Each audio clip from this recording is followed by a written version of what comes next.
कॉलेजची विद्यार्थिनी नाहीच. तुम्हाला 15 ऑगस्टबद्दल 4 शब्द सांगणार आहे. ते तुम्ही शांत चित्ताने ऐकून घ्यावे अशी माझी नम्र विनंती. आदरणीय शिक्षक, उपस्थित सर्व पाहुणे आणि माझ्या बालमित्रांनो, आज आपण येथे देशाचा स्वातंत्र्य दिन साजरा करण्यासाठी मोठ्या उत्साहाने आणि आनंदाने जमलो आहोत.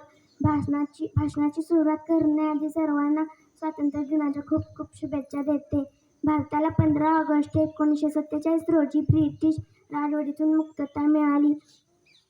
त्यावेळी भारत देश मोकळा श्वास घेऊ शकला. पण भारताला सहजासहजी स्वातंत्र्य मिळालं नाही. त्यासाठी भारतातील स्वातंत्र्य सैनिकांनी लढा दिला. त्यामध्ये सुभाषचंद्र बोस, भगतसिंग, राजगुरू, सुखदेव अशा अनेक स्वातंत्र्य सैनिकांनी आपल्या प्राणाची पर्वा न करता देशासाठी स्वातंत्र्य सैनिकांनी लढा दिला आणि प्राणांची आहुती दिली.